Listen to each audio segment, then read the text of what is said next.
ఇది కేవలం సమాచారంగా మాత్రమే భావించండి. వైద్య నిపుణులను సంప్రదించండి. గుండె నొప్పి వస్తే అది హార్ట్ అటాక్‌కే సింప్టమ్ అంటారా?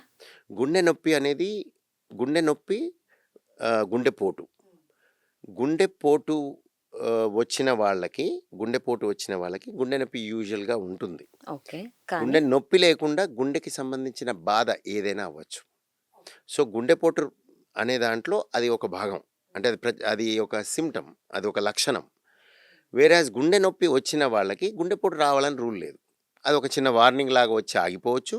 ఏళ్ల తరబడి స్టేబుల్ యాంజైనా అంటాం. స్టేబుల్ యాంజైనా అంటే ఒక 10 అడుగులేస్తే, లేకపోతే ఒక కిలోమీటర్ వెళ్తే, ఒక 2 కిలోమీటర్లు వాక్ చేసినప్పుడు బాధ కలగటాన్ని అది అంతే మందాన వస్తది ఆ బాధ.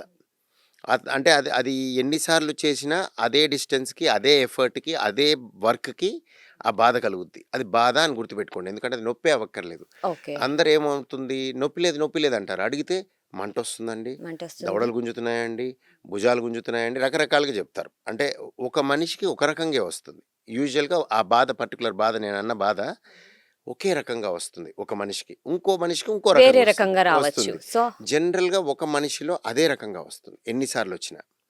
అండ్ చాలామంది రికగ్నైజ్ కూడా చేస్తారు. ఇది మళ్ళీ వచ్చిందిరా బాబు మళ్ళీ అనేది. వచ్చింది సంథింగ్ అనేసి అని కొంచెం తెలుస్తుంది. కానీ వీళ్ళల్లో చాలామంది దాన్నెందుకు తోసిపుచ్చేస్తారంటే నేనన్న స్టేబుల్ యాంజైనా అంటే స్టెబిలిటీ ఉన్నది. ఎప్పుడు కూడా అంతే మందాన వర్క్ చేసినప్పుడు, అటువంటి ఎఫర్ట్ పెట్టినప్పుడే ఆ బాధ కలుగుతది కాబట్టి, ఆ ఎఫర్ట్ కనుక రోజువారీ చేసేది కాకపోతే వాళ్ళు అవాయిడ్ చేస్తారు. అవాయిడ్ చేసి దాన్ని పక్కకు పడేస్తారు. ఇంట్లో కూడా చెప్పరు. చెప్పకపోతే తెలీదు. అగైన్ ఇప్పుడు మనము జిమ్‌కెళ్ళినప్పుడు అంటే రకరకాల వార్తలు చూస్తున్నాం గదా! జిమ్‌కెళ్ళినప్పుడు స్టెరాయిడ్స్ వాడతారు కొంతమంది. అండ్ హై ప్రోటీన్ షేక్స్ కానీ అవన్నీ వాడతారు. వీటి వల్ల కూడా గుండె జబ్బులొస్తున్నాయంటారా? ఆహ్, పూర్తిగా చెప్పలేను గానీ, దీనివల్ల ప్రభావం చాలా వాటి మీద పడుతుంది. కిడ్నీల మీద, తర్వాత మనకి బికాజ్ మజిల్ బల్క్ పెరగటానికి అవును. ఈ అడ్వర్స్‌గా కొన్ని ఎఫెక్ట్స్ ఒస్తాయి. ఇది అందరికీ రావు. మోతాదు తీసుకున్న దాన్ని బట్టి ఇండికేషన్ ఉంటుంది. నువ్వెంత పని చేస్తున్నావు? ఎంత వర్కౌట్ చేస్తున్నావు? ఎంత నీ డైట్ ప్రోటీన్ నీ డైట్ తీసుకుంటున్నాం? ఎంతుంది? నీ కిడ్నీ పనితనం ముందెలా ఉంది అసలు? నీకు బ్లడ్ ప్రెషర్ ఉందా? షుగర్ ఉందా? వేరే పరిస్థితులు ఎలా ఉన్నాయి? అనే దాన్ని బట్టి మీరు తీసుకున్న మోతాదు సరిపోతుందా లేదా?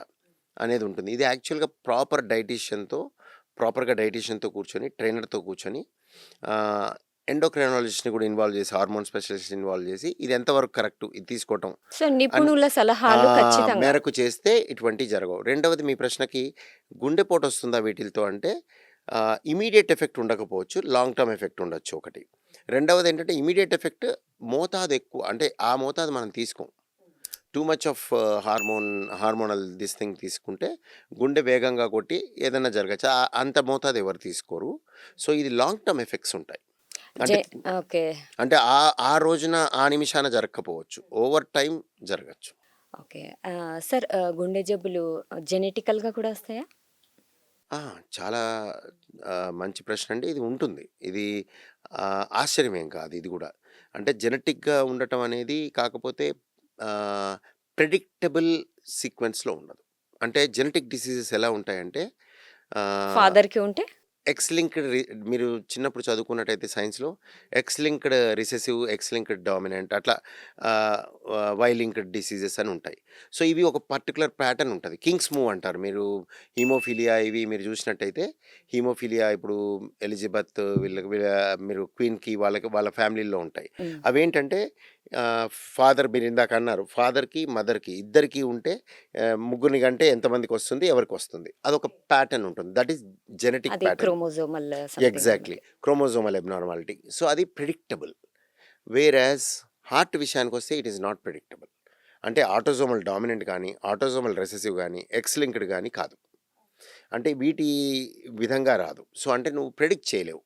ఇద్దరికీ ఉందనుకోండి పేరెంట్స్ ఇద్దరికీ.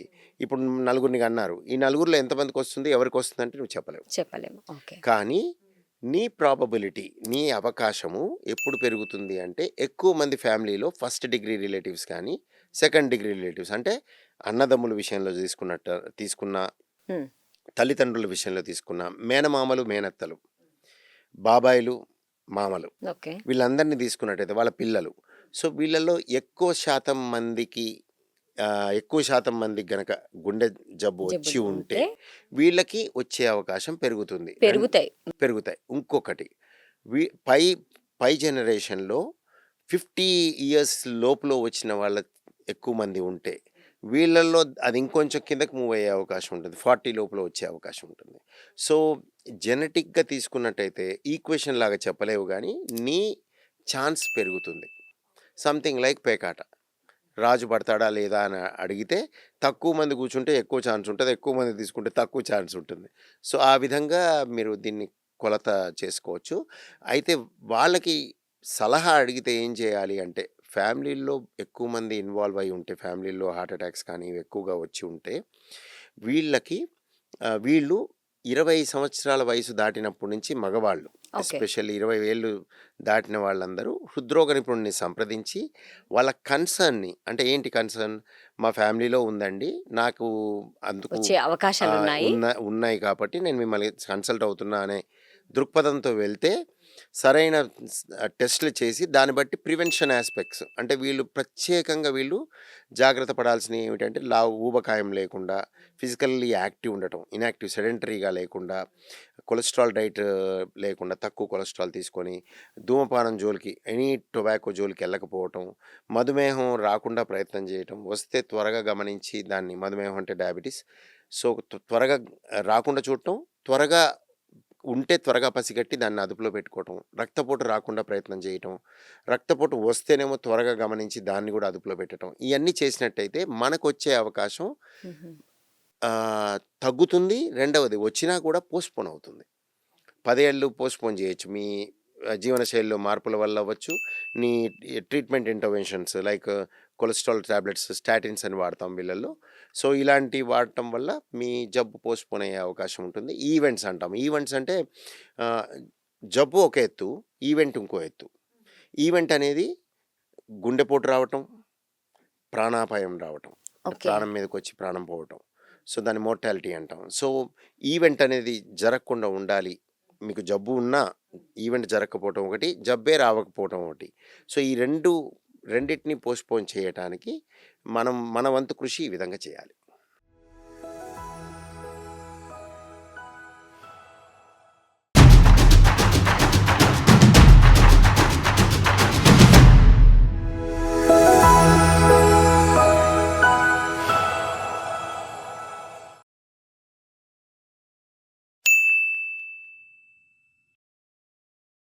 సాక్షి టీవీ ప్రసారాలను నిలిపివేయటం చట్టరీత్యా నేరం.